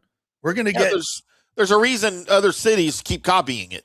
It's because it works. It's a proven method to do this, and it's relatively inexpensive for an investment that you get back. So if you want your roads fixed, if you want more money into the coffers of the city and the county to do a lot of the things that you guys want done, and you're complaining if we give the money here, it's an investment. If you put in the money and get more back, then you can do those things. So the things that you're bitching about, there's a better chance they get done if we do this, if the numbers are right. So, and guess what? That most of that money is going to come from outside sources in terms of tourist taxes or user fees. So the people that want to go to the games, that want to spend their money down there, that come from outside the area and dump their money there, that's what's going to pay for this. You want things that, as like Ken said, this is like building a theme park where 9 million people went to the Battery last year. That's more than went to Animal Kingdom. So if you said, hey, we're going to build a park right here and 10 million people are going to come and spend their money, you'd be like, oh, that's a good use of our resources that's sitting there right now that are these incredible tennis courts that we have that are doing such much public I'm telling you, the pickleball courts are the bigger thing, but we can, again, they're going to rebuild those at another location that people can easily use. Which means new tennis courts and new pickleball courts. Thank you. JP, you want a real quick Players Championship update? Yeah, why not? We had a notable withdrawal as one of your favorites, Colin Morikawa, has withdrawn with a back injury on number 11. He took. How can we go on? Cancel the tournament. He took a couple of practice swings. I saw the video, and he kind of felt a twinge in his back, and he had back issues last season, a little bit earlier in the year before he won at Pebble. And so he has withdrawn himself. You now have a tie for the lead. Maverick McNeely and Tommy Fleetwood at 4 under. They're both through the first 9. They lead Ricky Castillo and Victor Hovland by 1, and a litany of others at 2 under. Tony Finau, Danny Walker, Max Grazerman included, and Ludwig Oberg. So did Rory answer the bell? As far as I know, Rory is going to tee. I don't know if he's teed off yet. So yesterday I'm watching the Golf Channel while I'm doing some work at home, and it was like the Zapruder film. I mean, they like had these. She was trying to get off into some not area where people wouldn't see him, and on a range it wasn't like the regular range. Yeah. They had cameras over there, like Sky Cam, while he's, his physio is working on him, and they're talking about activating his glutes while he's over by. I mean, it's like, can you please give this guy a rest? They're like activating security cameras. Oh, he's moved over to the. And I'm like, my God, he'll tell you if he can play. Yeah. Oh, let's watch this swing. Oh, well, that looked like a good swing. That looked like a full go. That should be good. I mean, my God. He is scheduled to tee off at 1:42 Eastern time this afternoon. It's like, this feels really invasive. Like, if he goes and takes a dump, are you going with him? Kind of creepy. Oh, It sounds like it's coming out well. I mean, what are we doing? Nathan Elliott says the Ravens backed out of the Crosby trade because he may not be available for 2026. Why give up the $30 million for 2 first-round picks for a guy who would not be available in 2026? We don't know that. I heard from Diana Rossini, who knows everything, that the Ravens are more concerned about the long-term of his knee. Now, I don't know how you can look at a knee and an MRI and say we're more concerned about the long-term. Maybe, you can see the amount of cartilage that is left. Right. and you can scar maybe tissue, things like yeah, that. scar. Maybe you can make some projections on how long he'll be able to play. It seems like a pretty inexact science to me.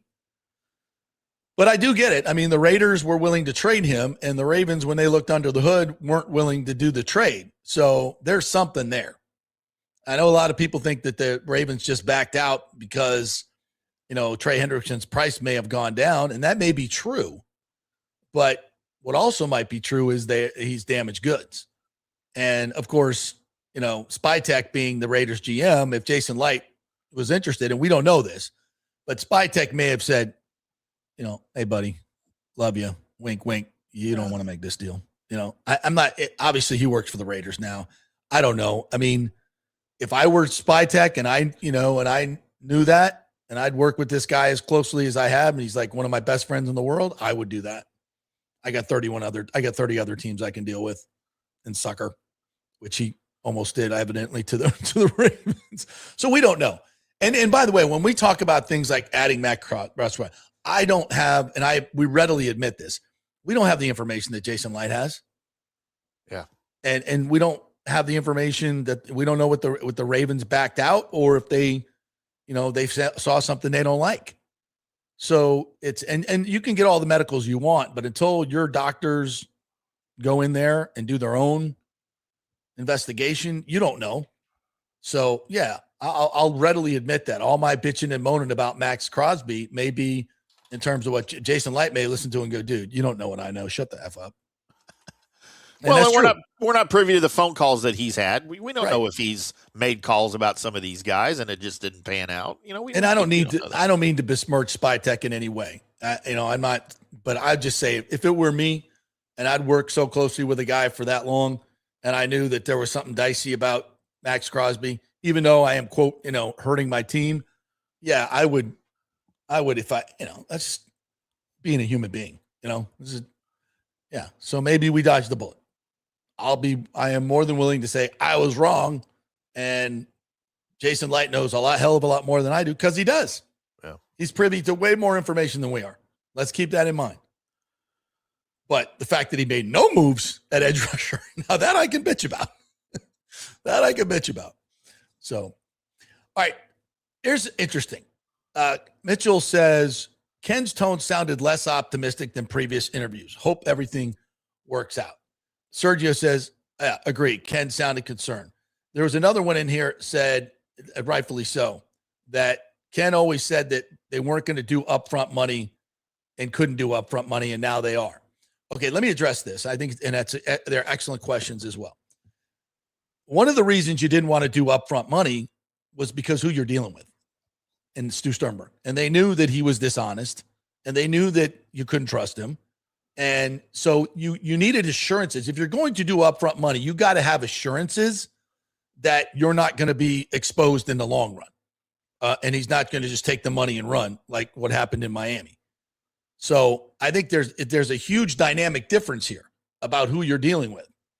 And you could say, OJ, how do you know you can trust them? Well, you can get assurances. And I don't think Stu Sternberg ever gave any assurances that he was going to do these things. And plus, as far as I know, this group, Stu Sternberg was sued by his own partners. Right. I mean, go read the lawsuit. Shouldn't tell you all you need to know. I mean, and what the things that he did to his partners that he had to settle, by the way. So that means a lot of it was true and they were going to lose in court, most likely. So they settled it for a big, big, big number. So, I mean, so you want to give up front money to this guy? Hell to the no. So this group comes along. A guy, by the way, said, I'll put in 150 million tops. And then the St. Pete deal was just ridiculous. So if you're saying, oh, well, he was going to pay 700. Yeah. Was he? No, he wasn't. He wasn't ever going to do that, in my opinion. And he never did. And that didn't happen. So I'm right. So this group is different.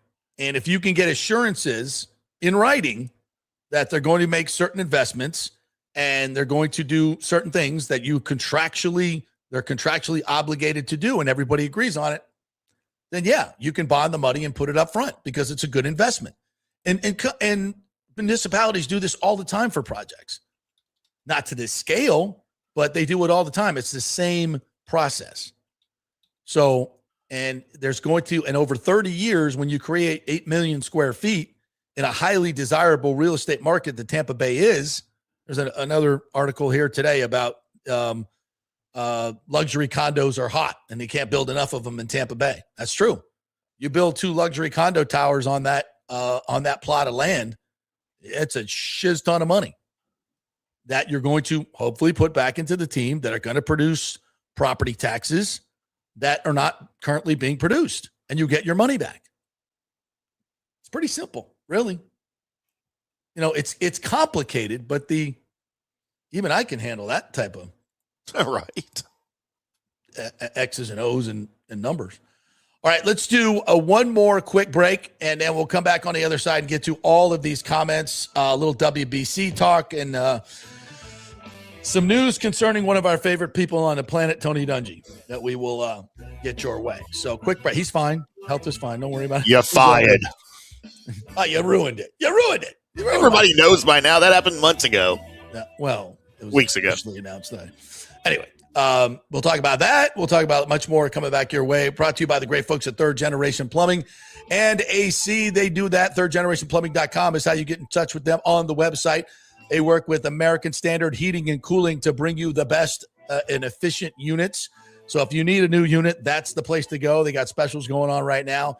If you need maintenance on your unit, then they will definitely be able to help you with that $169 a year. You get 2 visits, and they check out all the things that will make your unit perform to its utmost. It's thirdgenerationplumbing.com and American Standard Heating and Cooling. Back in 3. As the Rays enjoy being back in their Tropicana Field home this season that was ravaged by Hurricane Milton, Italiano Insurance wants to remind us all how important it is to be properly insured. 40% of you are underinsured. That can mean financial disaster. Let the experienced and friendly agents at Italiano shop your policies for the best price and the right coverage. Italiano saved me over $1,000 on our auto insurance last year, over $500 on our homeowners insurance. They can do the same for you. That's a grand slam. Might as well get a double play by adding flood insurance and business insurance to your portfolio. Cost less than you think, and trust me, you do not want to risk your home or personal wealth. That's a whiff. So step up to the plate and call 813-877-7799 and chat with our all-star agents at Italiano Insurance, or call our Boca Grande office at 941-964-0400. Hey, lots going on at Genesis of Tampa, selling amazing vehicles and doing great things in the community. And March is Gray Bull Rescue Military Appreciation Month. A portion of all vehicle purchases go towards a donation to Gray Bull Rescue, who recently saved dozens of Americans from the cartel violence in Mexico.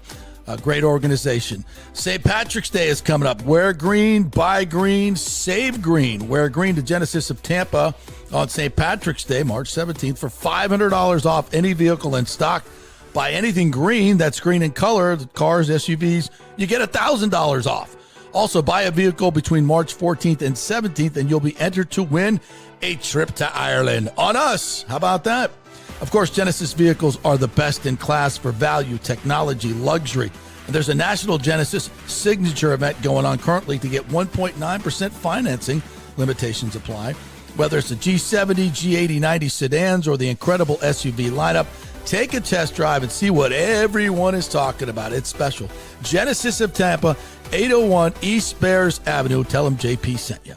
Hey, the Golden Diamond Source wants to be your family jeweler, so don't wait any longer to find that one-of-a-kind perfect engagement ring for that special someone in your life. At the Golden Diamond Source, they can design anything you want personally. The Golden Diamond Source can help you trade in your old broken jewelry and use it towards a new purchase as well. And with gold prices at record high, now is the best time to do it. They only sell natural diamonds at the Golden Diamond Source, so if it's a real love, it should be a real natural diamond. Don't start your relationship with a fake diamond. Bad idea. And with the Golden Diamond Source first-time buyer program, you can learn all about the 4 C's in all the different shapes and styles. And they are able to show you a huge selection of inventory to choose from. And don't forget, 0% financing for up to 5 years. If you finance $5,000, it's only $83 a month. Make sure it's a Golden Diamond Source diamond, 3800 Almerton Road, always online at goldendiamond.com. It's a love you give only at Golden Diamond Source.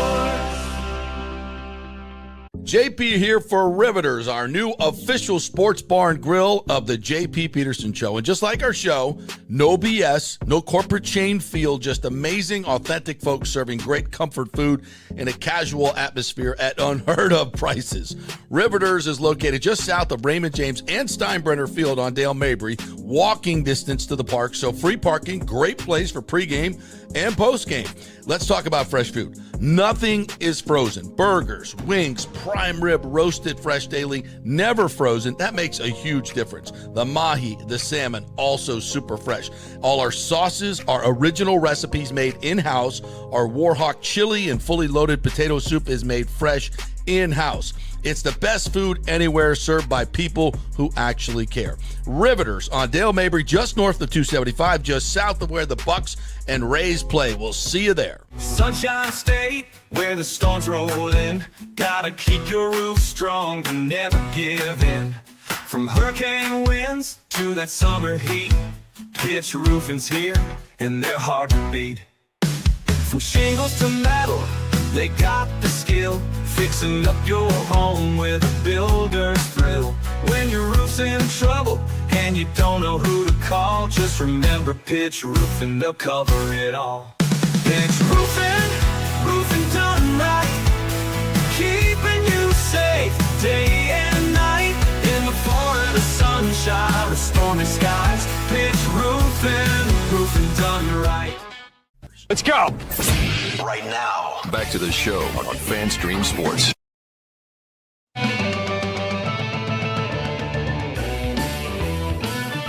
All right, welcome back to the JP Peterson Show, brought to you by the great folks at Genesis of Tampa and Kingmakers Tampa.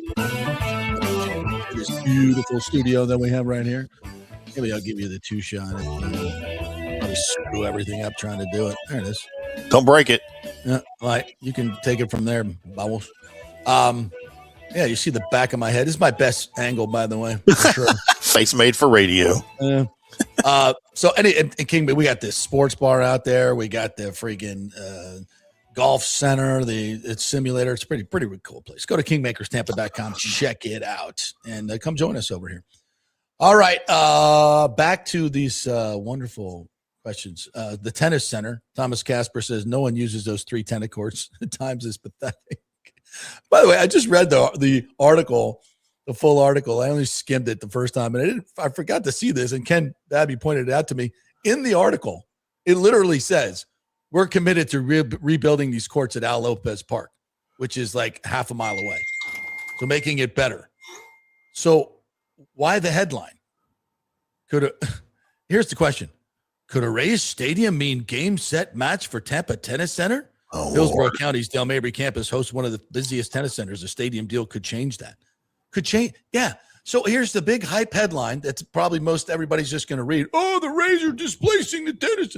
In the story, it literally says we're rebuilding them bigger and better. Once you find that out, there's no story. There's no story. And certainly there's no headline. The headline should be Rays, it could be, Rays plan to make tennis center bigger and better. There's a headline. That's absolutely 100% true. But instead, the Times went, could a Rays stadium mean game, set, match for Tampa? No, the answer is no to that question, and it's in your freaking article. You know what? I'm tired of media outlets creating their own news. That's what they do. They create their own news. Make a story out of something that's not. And they consistently are attacking this group, and everything is negative. When they consistently supported a dude that said St. Pete wasn't a major league city, that wanted to defraud them, allegedly, of real estate and everything else, and didn't go and reneged on a deal that the city and the county spent millions upon millions putting together. And it wasn't because of the hurricane, in my opinion. So, and that you supported that dude, canonized him on the way out like he was some saint when he held up development at Tropicana Field for a decade. I mean, it's unbelievable. And this group that wants to do so much positive for the area just because it's in Tampa, they're the devil. Yeah. Oh, look at the ticket prices for the opener. You never once wrote a story about what Stu was doing with ticket prices. Which were probably more. And I never wanted to bring up the fact that Stu allegedly, I'm not going to do it. They'll probably sue me if I do it. But don't get us sued. Yeah, I do. Can't afford that right now. Hey, real quick, JP, your buddy Scotty Fitz asked if Johnny Gerber thought that Tiger Woods was going to play the Masters. Yes. The answer is yes. Johnny does believe that, as do I. I'm not so sure Tiger finishes the Masters, but I do think he will start it. That's too bad because Fitzy got me tickets for Saturday. How about your boy getting you a ticket for a Masters round? He didn't give me one. Yeah, well, you're not his boy. Yeah, I've taken him to a few things, but it's not about that. We're not keeping score. No. It's just fun when you can help friends out, right? Oh, absolutely. Yeah. And it's, and I try to do that anytime I possibly can, just because it's the right thing to do and it's fun and it's all that good stuff and good karma. It's good karma. I mean, except for when your co-host comes to town from 1,000 miles away and wants to go see a Lightning game, and it just happens to be the return of Steven Stamkos with the Nashville Predators that night, and he can't get you a ticket to come see the game, even though you're in town for the only time, and it'd probably be his only opportunity to go to a Lightning game. I'm just saying. Yeah, it gives me 2 seconds notice. Yeah. Hey, how much do you need? Yeah. I thought you were JP Peterson. Yeah, well, when I can help, I help, and when I can't, I can't. I'm pretty sure I got drunk and had fun that night anyway. It was fine. I think you did. Yes, you've had plenty of invites to come do stuff that you guys won't take advantage of. Valspar's next week. I'm coming. No, you're not. I thought I was. Joel Forster says we're attracting old players because they know Bowles doesn't practice. Great landing spot for Final Catcherick and Country Club vibe. You know what? There's some truth to that right there. That's a thing. Players talk. Like, hey, what's a vibe like down there? He goes, dude, we never practice. We never come on down here, man. We don't even work. It's hot, but isn't it hot out there? Our practice is hard. Yeah, but we don't practice. Walkthroughs with no pads. Every time we win a game, we get 3 weeks off. It's fantastic. Bye week. It's a bye week, baby. Which isn't very often. It's a bye week. I mean, our bye week is a bye week plus. You can go to Cancun. Have bye months. They have bye months. When's our bye month? Is Bowles still coaching? When's our bye month? Oh my God. Oh Lord. We gave $10 million fully guaranteed to Robinson.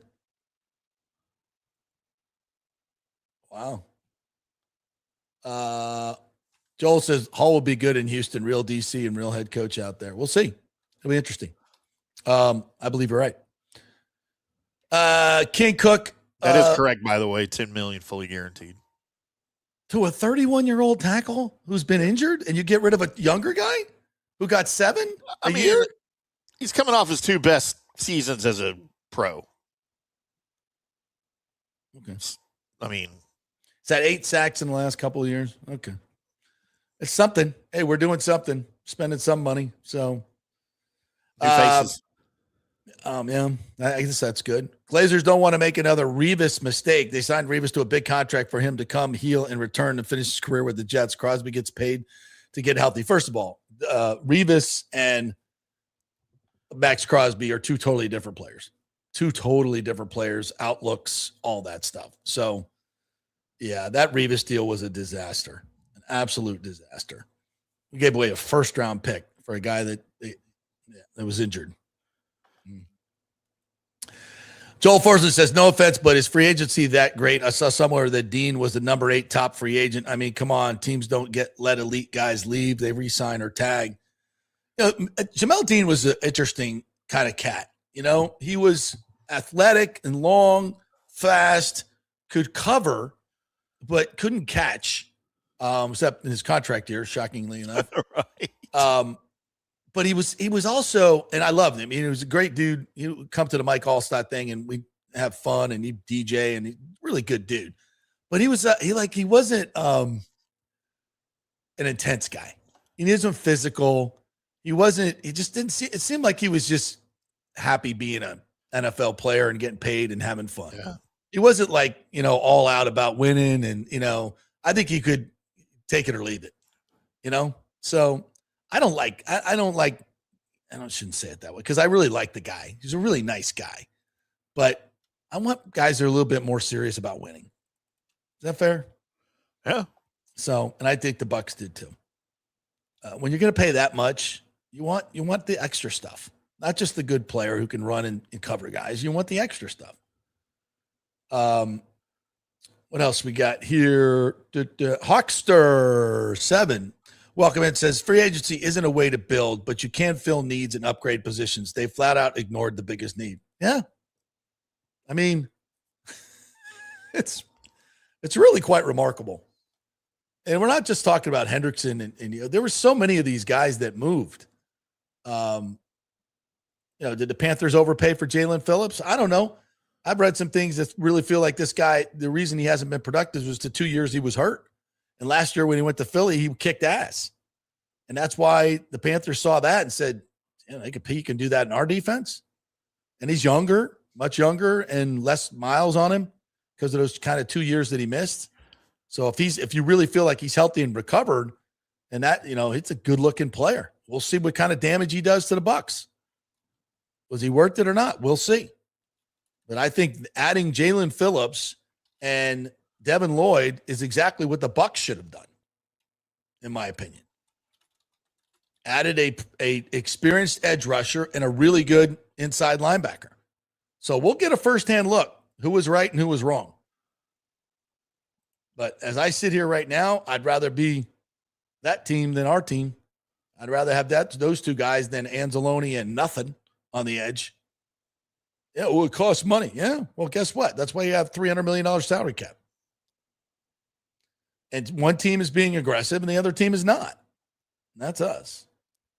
Bucks. What else we got here? I can't. It's hard for me to do the back and forth that you guys are doing between each other because then I have to include all of them. So I apologize for not being able to put that up. Hope you understand. Rick says Jeff's the best USF goalie ever, but JP still holds the state title. Yeah, I mean, go check at Hollywood Hills Elementary and Olson Middle School. I was one hell of a goalie. I'm going to brag a little. I was an all-pro at every sport in elementary school. I mean, PE. Did you dominate PE? Did you dominate the parachute? So I'll do the parachute thing where everybody getting inside the gym gets the parachute and then everybody lifts it up and then. What was the one where you had the line? You held the line. You held remember we used to do that? You had to break through it. Yeah, ring around the Rosie. And you had to run at it and they try to break through. Red Rover. Can JP come over? Yeah, and JP, they would never call me out because I was a freight train. Freight train is a euphemism for fat kid. Ben Barkley said, Ken Hagan has said in the past, the city and county can't do upfront money. Oh, yeah, we kind of dealt with that. So I hope I answered that question for you. Rich says, yeah, Romano was left wing. Yes, as far as it goes. Oh, yeah. Everyone knows he's an unhinged leftist. Clown show. Ashley says 813 is like the 313 in regards to roads. What's the 313? Is that Detroit? Yeah. Is that yeah, it's bad. We've cleaned it up a little bit, though. There have been some bad spots that we've cleaned up, definitely. Although the mayor is, we have some politics going on here with the mayor. Oh, yeah, and little sanctuary city policies. King Cook says, "I get what." Oh, that's the back and forth. Sorry, I'm not gonna do that.